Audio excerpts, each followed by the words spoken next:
about the long county council meeting tonight. It went on about 3 hours. Yes, this is the county council meeting. It was the first meeting in September, and it did go long tonight. It wasn't because we had a long agenda. We just had a lot of discussion within the agenda. But we started the night at 6 o'clock with something that's dear to my heart, and the county council was very excited to step up and honor these group of folks, and it is for the Anderson Pregnancy Care Center. And if you don't know what Audrey Shaw is doing down at the Anderson Pregnancy Care Center, you need to check it out. They have moved to a new location. They remodeled an older facility, and it is beautiful. They have expanded services to help women, no matter what your background is, no matter where you're from. They'll help women who find themselves in an unexpected pregnancy, anything for just alternative choices to helping them with diapers, helping them keep the baby and keep themselves healthy and keep the baby healthy. So that's a positive thing. That's Anderson's a pro-life community, and it embraces that mission, and Anderson County wanted to step up and support it. Well, from that, we went into the regular meeting, and with the meeting, we went into third, second, and first reading. All ordinances go through 3 readings, and so they're sort of stacked up. And tonight's agenda was primarily economic development. It started with some apartment housing in Pendleton. It's going to be 500 apartments, and what this does is, if you take the land currently, it was paying about $12,000 in taxes.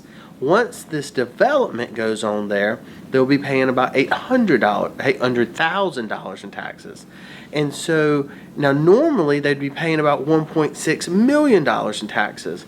But since they came with a large investment and they could have gone a whole lot of other places, they got what we call, it's a fee in lieu of, but in essence a rebate.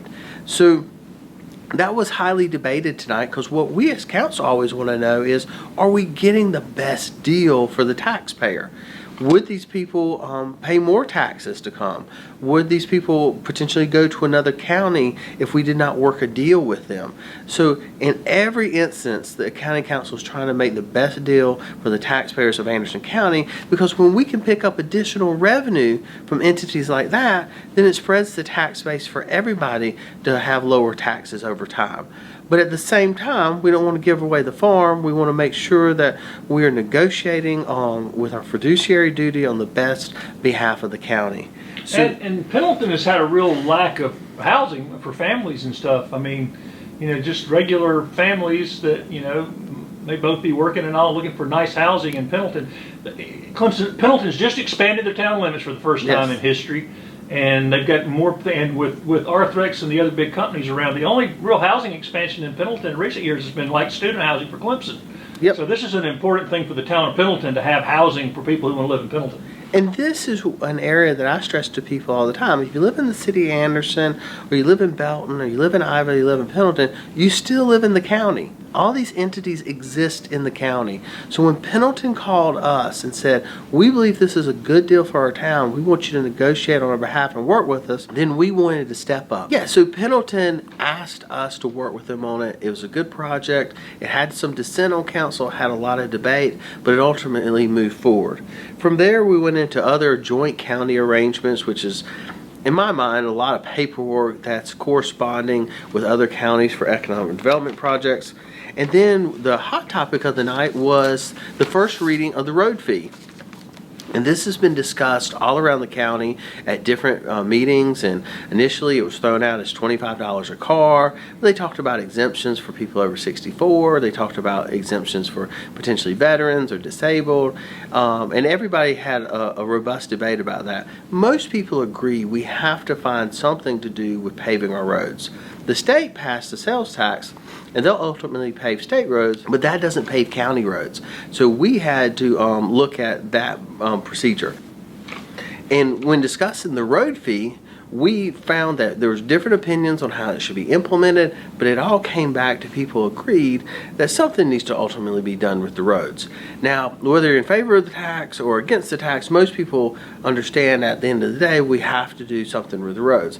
So it passed tonight 5-2, so it wasn't unanimous, and it was in title only, which means it'll go on for further debate, and they'll actually add different levels of specifications to it. Yes, since I've been on council, this is has probably been the most hotly debated item, and it's been the item that council members have taken the most time to engage the public. So with that, there hasn't been a lack of discussion, and there's going to continue to be more discussion as people hold meetings in their respective areas, and I expect council to actually probably have a joint meeting and allow more public comment on it. So this will be an item to follow moving forward, but there was robust debate tonight. There was a lot of citizen comment and a lot of discussion. From there, we went into some similar incentive agreements and resolutions that mirror some of the economic development projects we did before.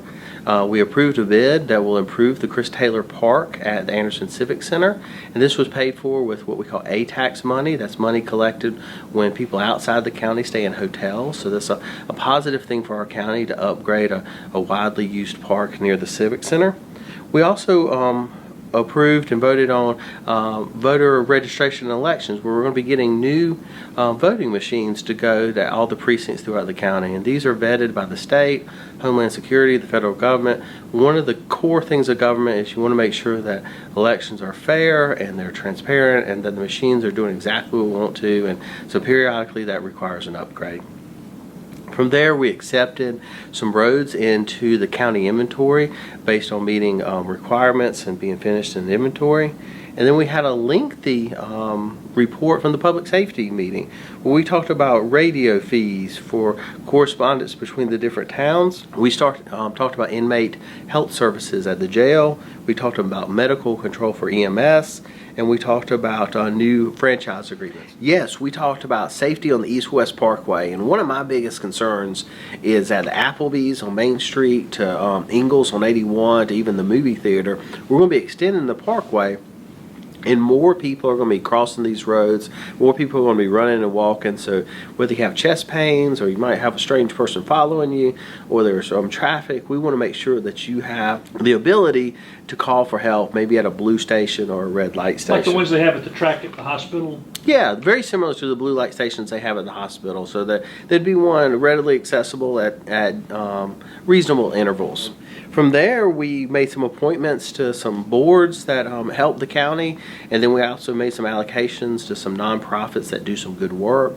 So it was a long meeting, but as I referenced at the beginning, it was a pretty short agenda, but there was robust discussion from individuals who came to talk during public comment, and there was also robust discussion between the different council members, but it was all done in a way that I think brought forward the different topics and ideas that we needed to share, and public comment and discussion among the council members is a good thing, and that's what we always encourage. We invite you to come out to any of the meetings that are coming forth. We invite you to come out to the next meeting. It's just the third Tuesday on September. It's always open to the public, and so with that, we move on to the next meeting. We'll be moving into the fall.